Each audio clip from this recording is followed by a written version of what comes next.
No, actually, it's do like anything. What's the third dog? Are you actually recording? I'm not even, yeah, like, I don't even know. Okay, page 11. Yeah, there's some people. We're going to do another variation of similar triangles. So we saw one with cones, and this is one that is specifically with, we call them shadow problems. So there's very specific setup. It's not hard. It's easier than cone problems, but it does require just a very specific setup for this problem.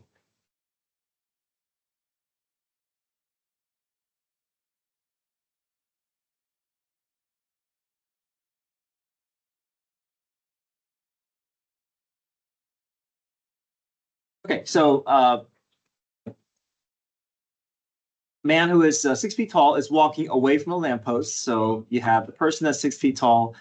He's walking away from the lamppost, and the light from the top of the lamppost is going to cast a shadow on the ground, and that shadow is going to be that Y value there. And so from the height of the person to the height of the lamppost and the edge of the shadow is going to create this triangle within a triangle.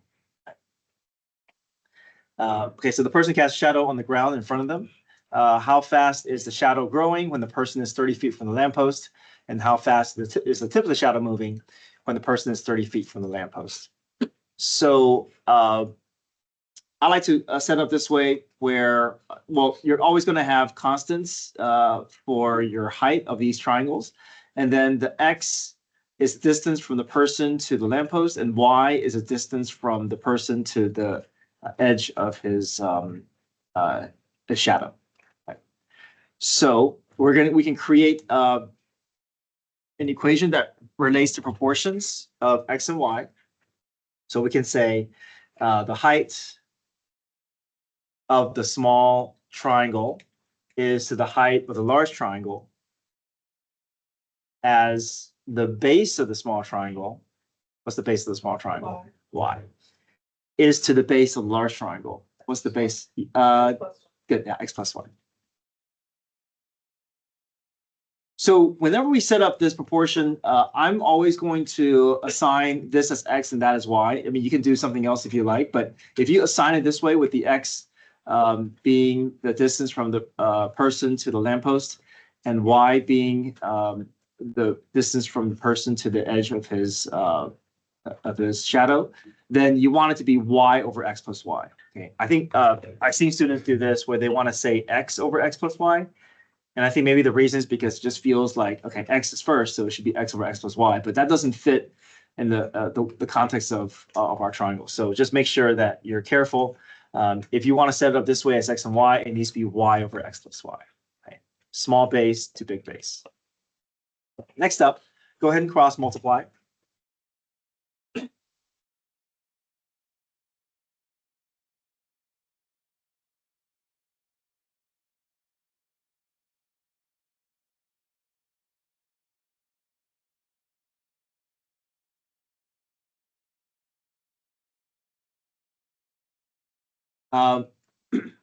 Once you combine your like terms, then you have a relatively easy equation to find the derivative.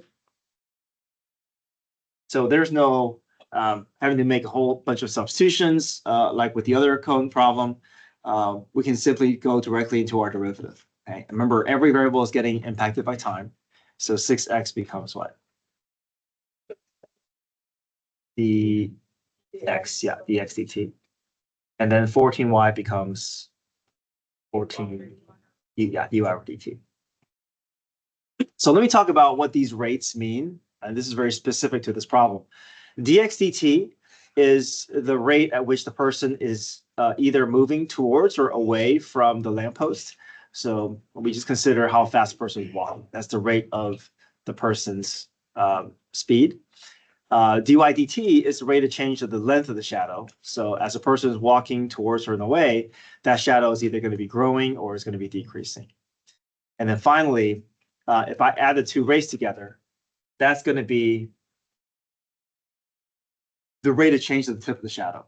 So that tip of the shadow is going to be moving faster than both the X and the Y. So as the person is walking away, X will be increasing. And then as person walking away, that shadow is also increasing. And then so the two rates added together is going to cause the tip of the shadow to move at an even faster speed. So we added two rays together, and that's how fast the tip of the shadow is moving. Okay.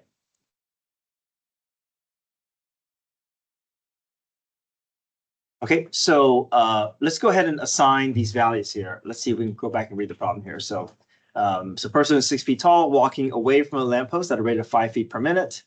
What can we assign that 5 to be? dx/dt.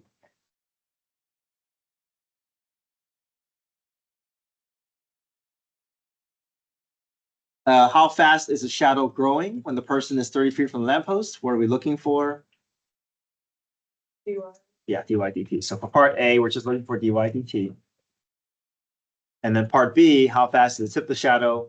We're just going to be adding the two rays together when we get our dy dt figured out. Okay, so we're just going to take that 5, put it into our derivative equation. So 6 times 5 is equal to 14 times dy dt. Okay, divide both sides by 14.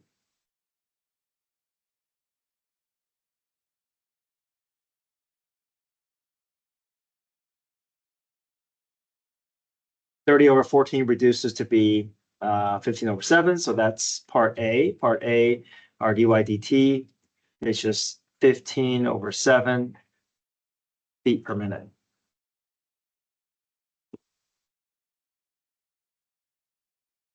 Right. Part B, the rate of change of the tip of the shadow, which is add the two rays together.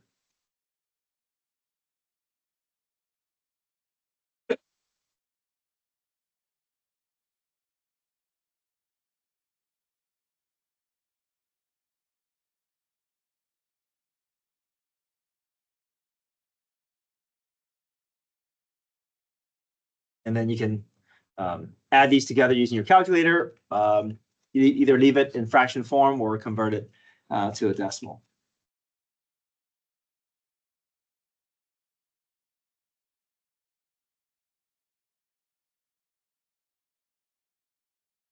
There's something that we never used in this problem.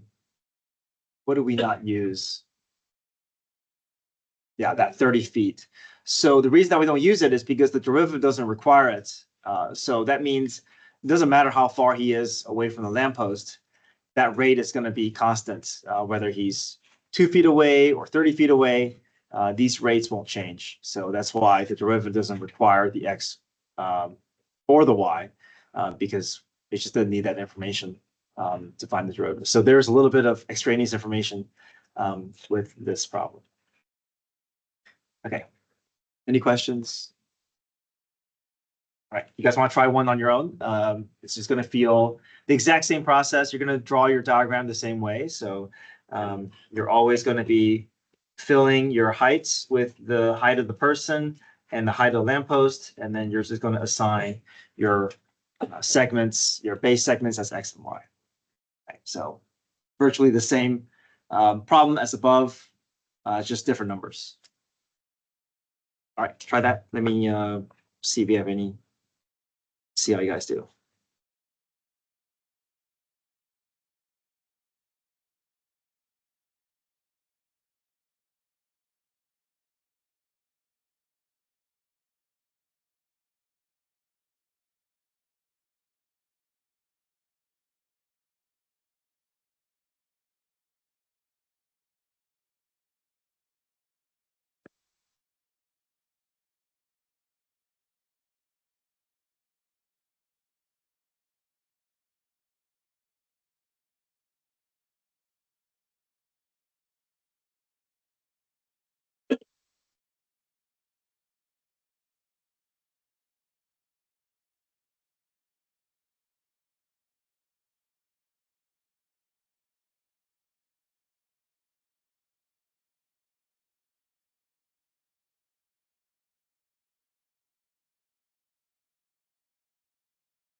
What's dx dt gonna be? But which direction is he walking? Towards. So what's gonna happen with that x over time? Decrease. So negative. Okay, bro.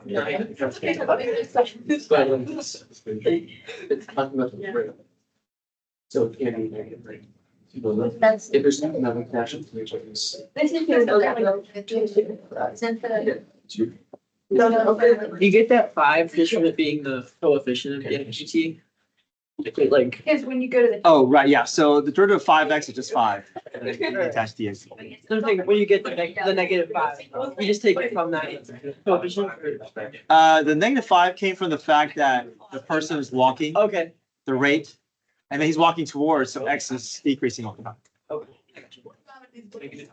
yeah, negative. What? Yeah. I think we would solve for b first because b is asking for dy dt, and then part a is the two rates added together. So we need dy dt Wait. first.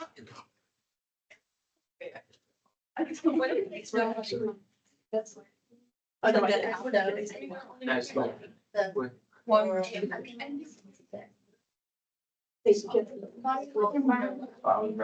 it's because of math. Well,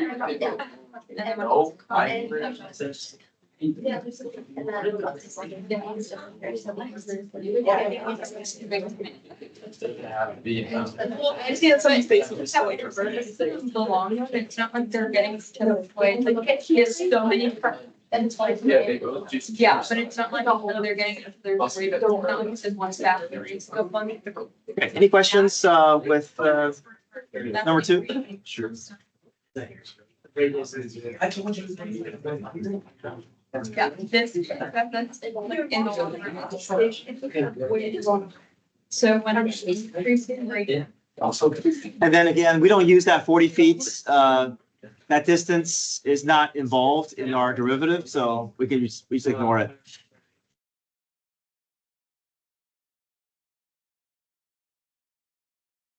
It's the liquor too, because I guess that's. Did you look at reading charts? Okay, page 12.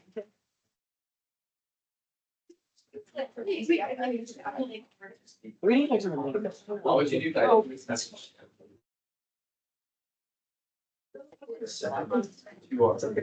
Right, really, here's like, I'll be able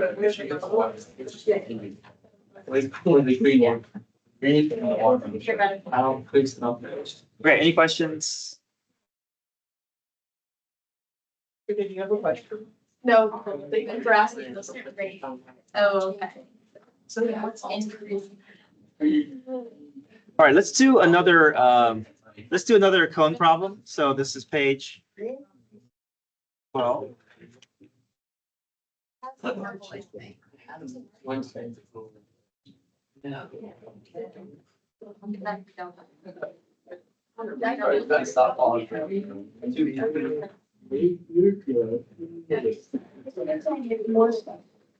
Okay, let's set this up together here. So we have a cone tank that's 40 feet across, 40 feet deep.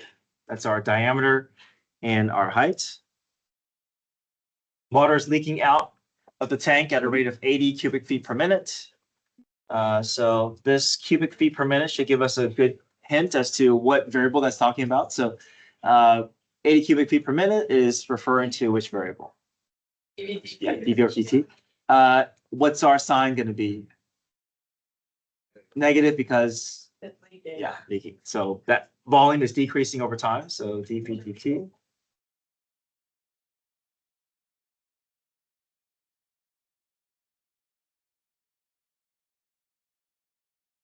Find the rate of change of the radius of the water. What are we looking for? dr dt.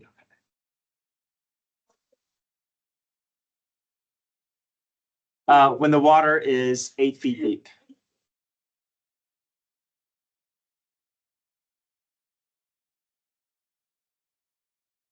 Water is 8 feet deep. That's what?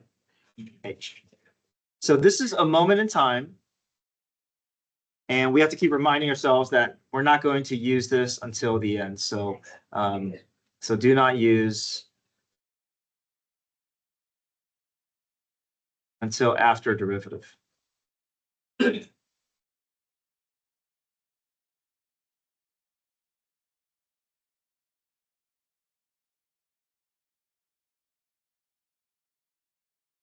All right, so we're going to set up our similar triangle here. So we're kind of breaking this up into triangle within a triangle.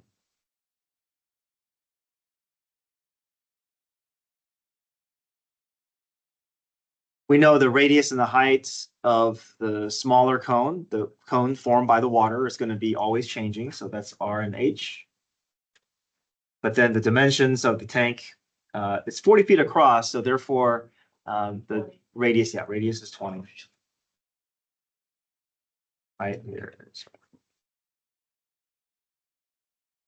Okay, so we can set up our proportion. We can say radius of the small cone is to the radius of the large cone, as the height of the small cone is to the height of the large cone.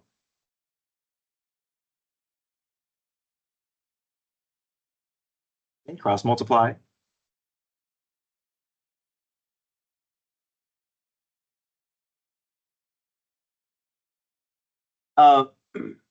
We're looking for dRdt, so that should kind of give us an idea that we would like to get our equation in terms of radius, because if it were, then dRdt will just naturally show up in the derivative. They don't give us radius, but we can figure that out using proportions, so we can do that later. But I think whatever we're looking for should guide what variable we would like to have in our equation. So we would like to keep the R and replace the H. And so I would like to solve for H so that I can replace H in terms of R, so that if my equation is in terms of R, then the dRdt will just naturally show up when I find the derivative. So I'm going to solve for H here.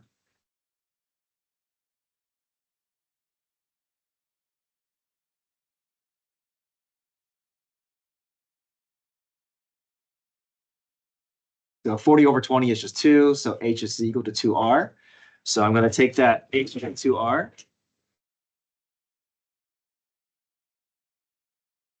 Let me write that. H equals 2R. So I'm going to take that information and put it into here.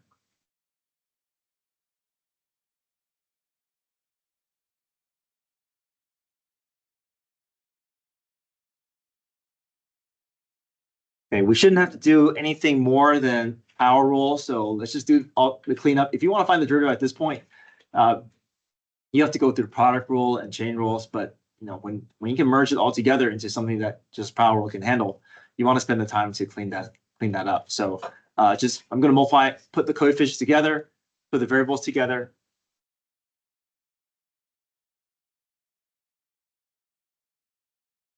Now we have a nice clean equation where the derivative should be pretty straightforward.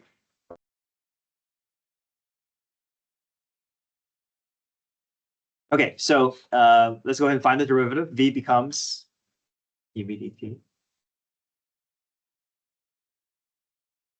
Anything happen with that 2 pi over 3? No, stays, right? So coefficient. And then R cubed becomes, okay, and we are asking for R's derivative, so dRdt. Okay, let me do some cleanup here.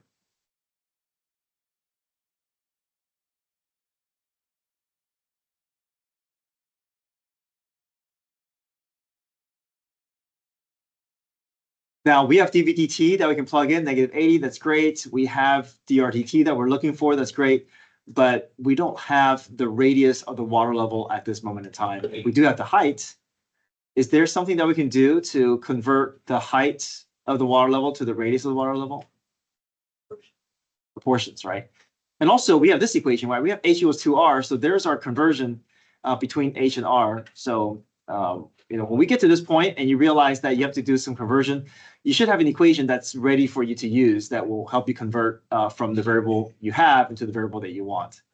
So we know H equals 2R. So if H is 8, then R must be what? 4. Okay. So we're just doing a conversion because they don't give us exactly what we need, but it's just a quick a quick substitution to find the value that we want. So R is 4. So put 4 in for R, put negative 80 in for dV/dt, and then you're just trying to solve for dr/dt.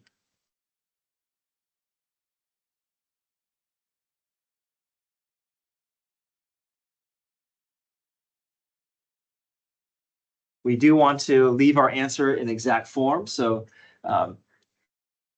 don't plug pi in the calculator. Leave pi out of the calculator, and then just wherever it lands. In this case, I think it's going to still end up in the denominator, but I'm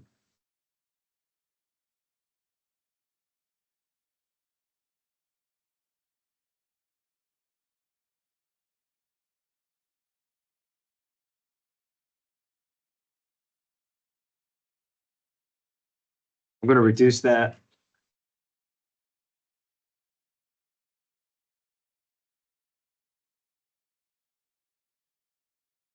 What's our unit of measure? Look at radius and time here. Radius is in terms of feet, and then time is in terms of minutes. Yeah.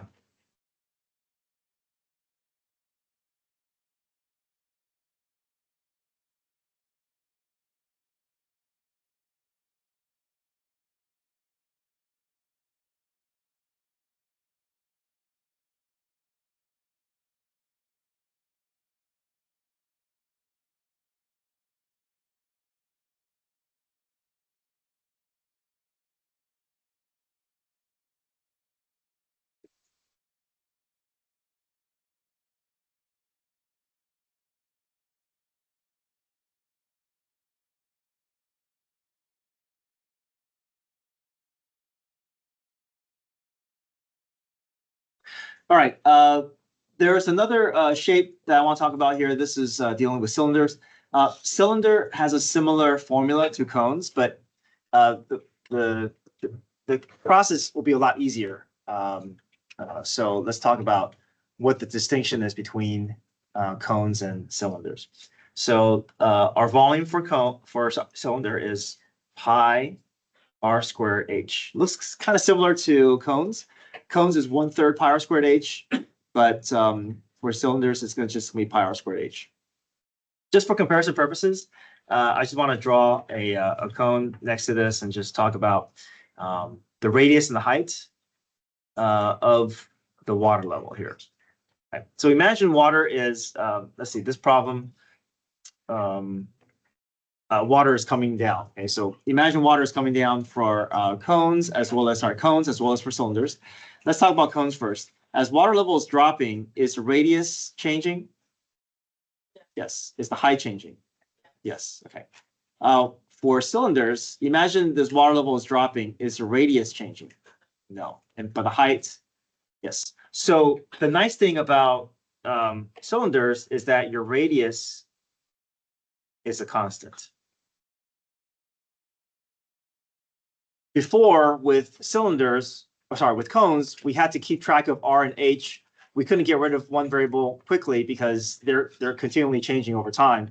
But the nice thing about cylinders is that if your radius is constant, you can immediately get rid of your R, replace it with a number, and then you can jump directly into the derivative. There's no need for similar triangles. The only reason that we did similar triangles before was because we had two moving variables and we had to get it down to one. So we had to make those substitutions. But now that your radius is a constant, the derivative should be a lot easier because the only variable they have is h. So you can jump directly into the derivative once you replace your r in terms of a number. Okay, so let's see here. A coffee pot has the shape of a cylinder with a radius of 5 inches. So that value we're going to use. Let h be the depth of the coffee in the pot measured in inches. The volume is changing at a rate of -5 pi root h. So in this case, dV/dt is going to be a formula instead of a number, but we're just going to plug that value in later. Find dH/dt as a function of h. So we're just going to have h remaining in our answer because the dV/dt has an h in it. Right. But right at the outset, we know that the radius can be replaced. That r is never changing, so there's no need to hold on to a variable if that value is never changing. So v is equal to pi 5 squared times h. Do some cleanup here. So as soon as we make that substitution, we're ready for the derivative. There's no need for similar triangles. We don't have to set up all these proportions. We can just jump directly into the derivative. Okay, so V's derivative, dV over dt. What happens to 25 pi? Stays. And then H becomes dH dt. Okay, make our substitution, replace dV dt with negative 5 pi over root h, and then we're just looking for dH dt. We're not going to be able to resolve the h, but they tell us we can leave h in our answer.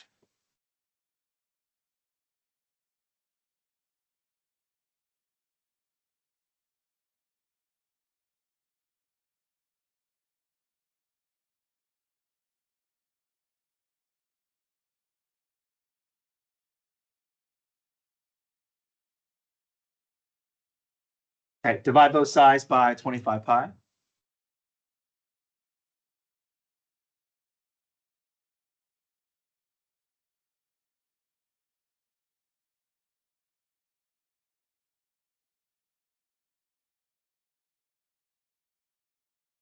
The 5 and 25 reduces, the pi's cancel out.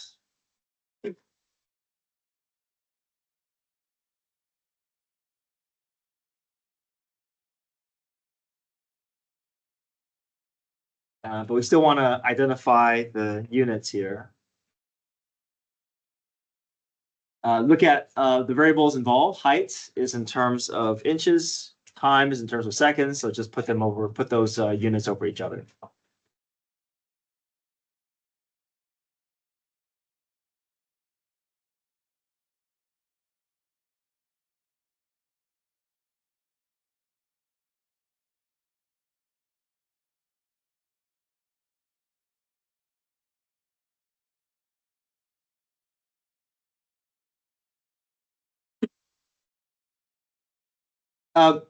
So even though this is an easier process, sometimes the problem provides you information like as if it were a cone problem.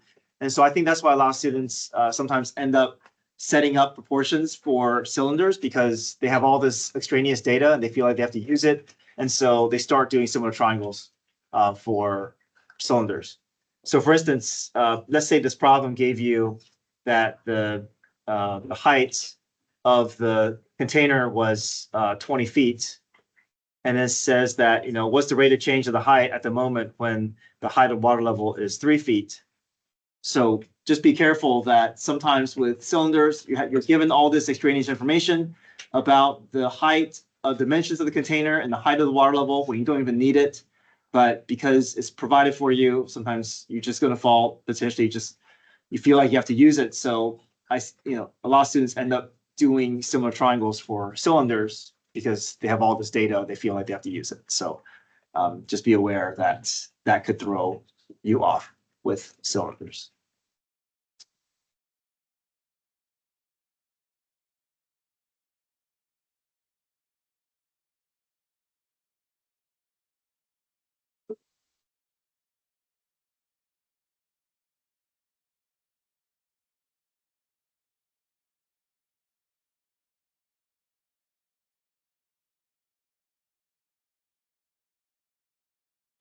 Okay, so the last type of problem that you haven't seen are problems involving rate of change of trig involving related rates involving trig. It takes it's just very specific steps. So let me see if I can go through one with you. So this is on page 18.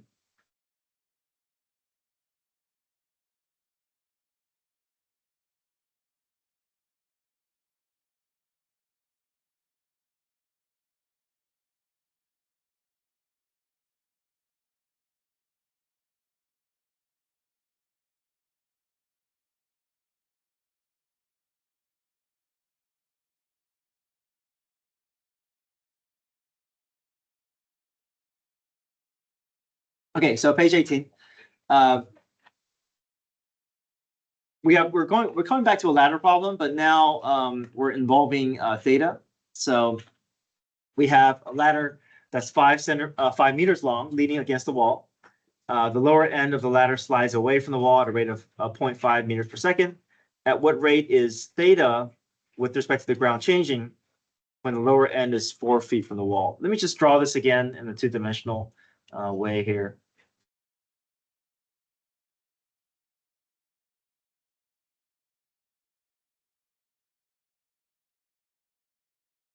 So theta is here. And the ladder is dropping down, which means it's going to be sliding away from the wall. We're just going to label what information is given to us. We do know that there is data from the dxdt. We know that there is a value there, so we'll put an x here. We have nothing given to us about the height. So they don't tell us the height, they don't tell us the rate. We'll leave that alone. Don't put anything here. But we do know that the hypotenuse is what? 5. So we'll leave it as a constant since it's never going to change. So we'll just leave that there. Now we're looking for d theta dt because we're asking for the rate of theta. So that's our goal, d theta dt. So anytime you're looking for d theta dt, you know that you have to involve trig to create that equation. So first, we want to select a trig equation that is going to allow us to hit the phi, the theta, and the x. So we're choosing between sine, cosine, and tangent. So which of those trig equations will be the best fit for what we have?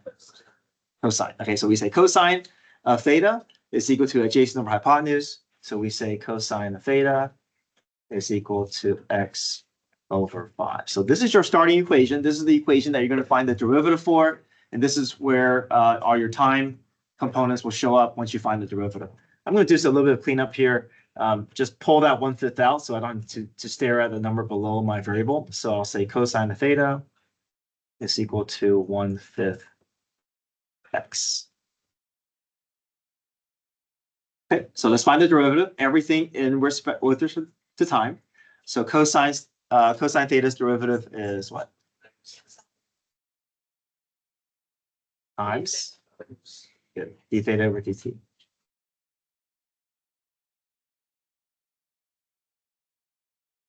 Yes. Okay, 1/5 x. What's 1/5 x's derivative? Okay.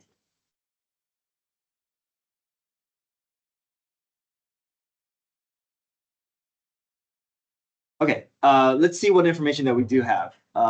We see that we have dxdt because that's the rate at which the ladder is being pulled or drawn away from the wall. So what can we assign dxdt to be? Okay, positive or negative?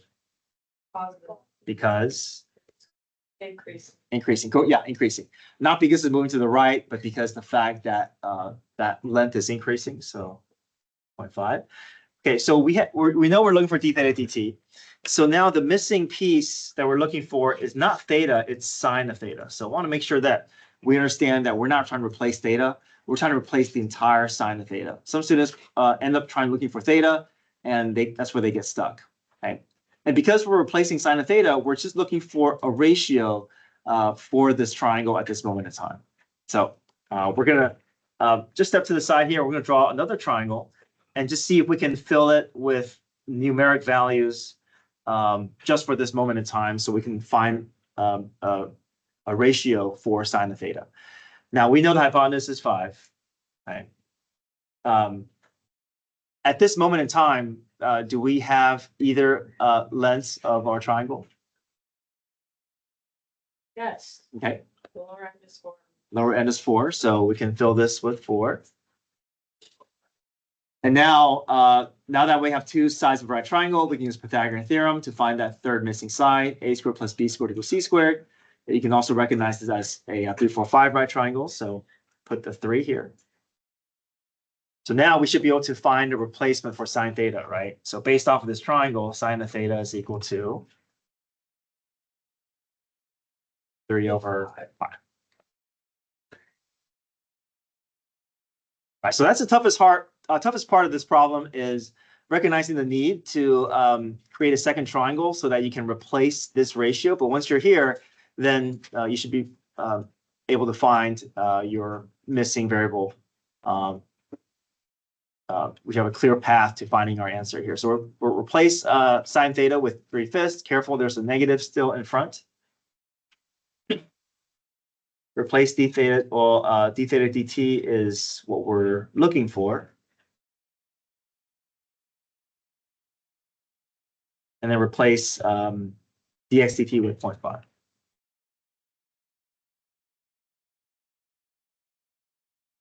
So just have to isolate d theta dt, divide both sides by negative 3/5, which is the same thing as multiplying by negative 5/3. You can use your calculator as well.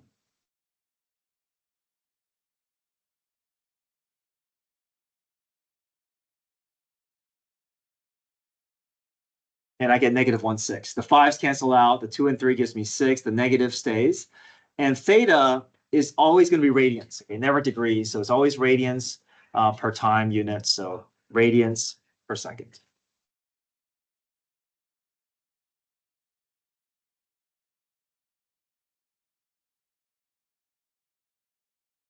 So the unique thing about this type of problem is, first off, you're creating a trig equation relating your variables. And then once you find the derivative, you're going to have to create a second triangle to make that substitution. And you're replacing the entire trig ratio. Okay, it could be cosine of theta, it could be secant of theta, but don't think about theta itself. Think about the entire, replacing that entire ratio there.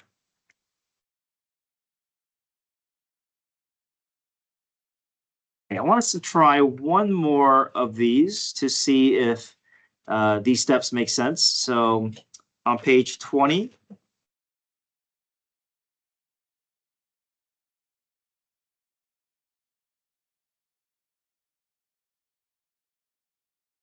Number 2.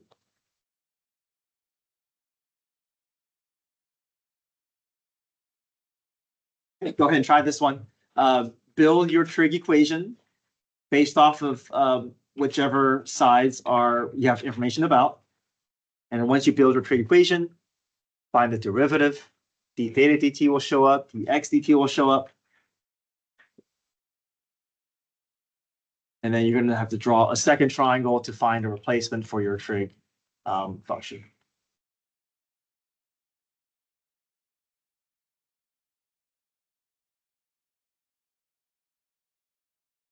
Okay, page 20, number 2.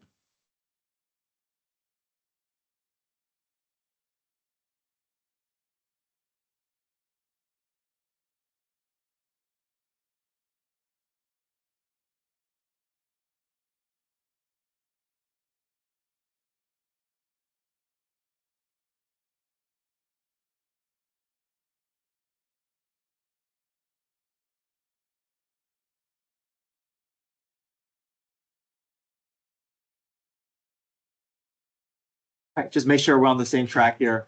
What trig function are we choosing? So the sine, okay.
units of measure. X is in terms of centimeters. Time is in terms of seconds.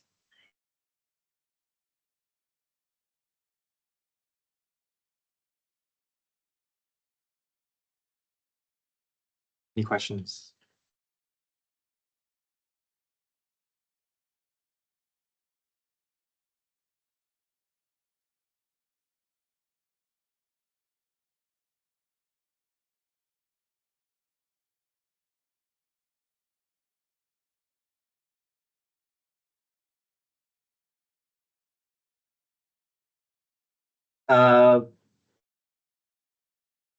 Let's see if we can do the rest of this page here. So number 1.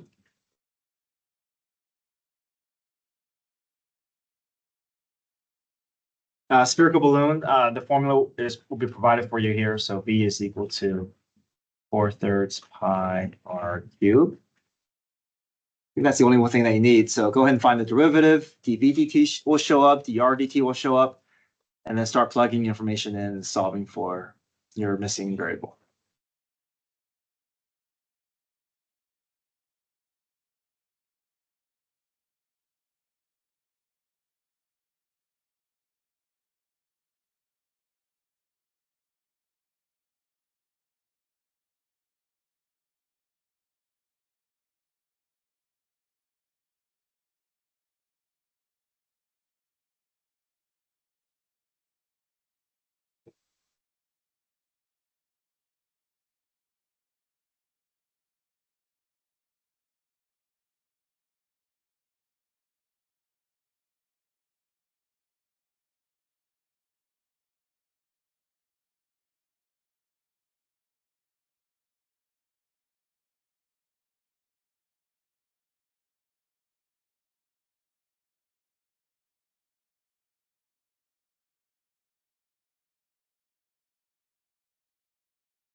They tell us the diameter, but what variable do we need?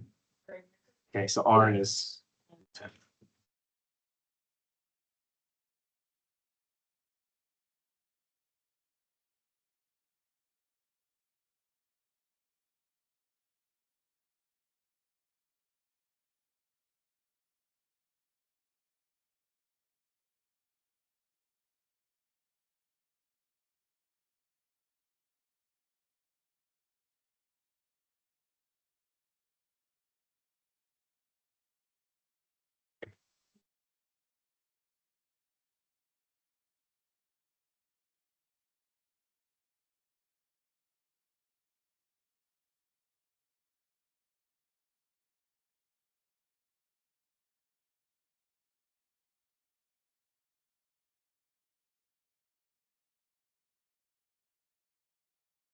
Okay, let's finish off with number 3.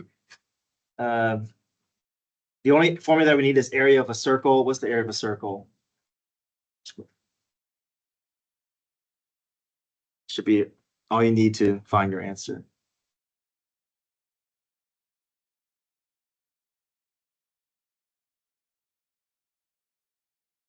Okay, try number 3.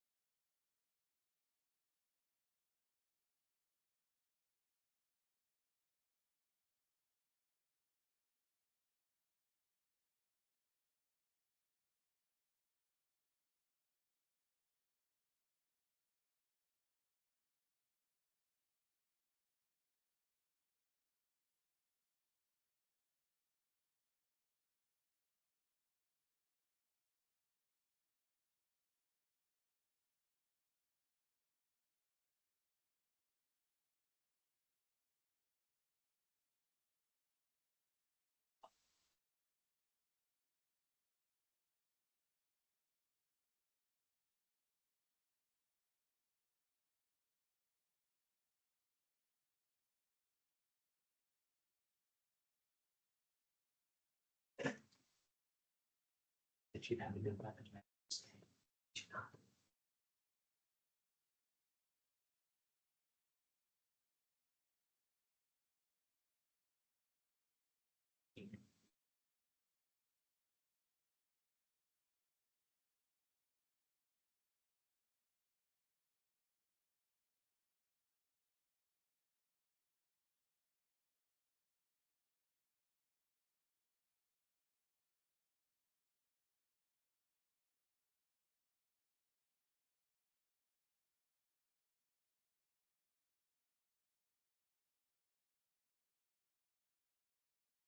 Notice that they don't give you the radius that you need, but you do have the area of the circle at that moment in time. So use the area of a circle to get to radius.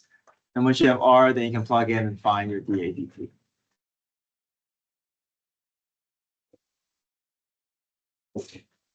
Your homework, page 21 and 22, all. I'll send out a reminder on Sunday that I'll be checking those 2 pages on Monday. It's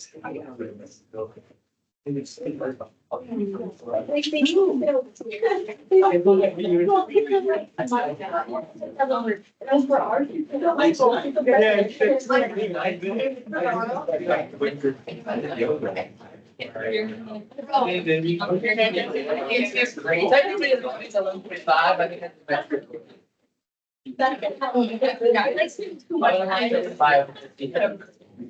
It's like we're on the night.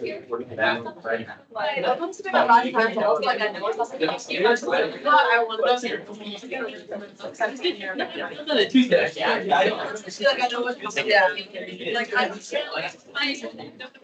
Like also. It's like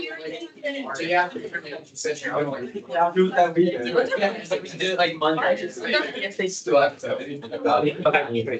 That's what I. What if you I didn't come, like, It's not that far.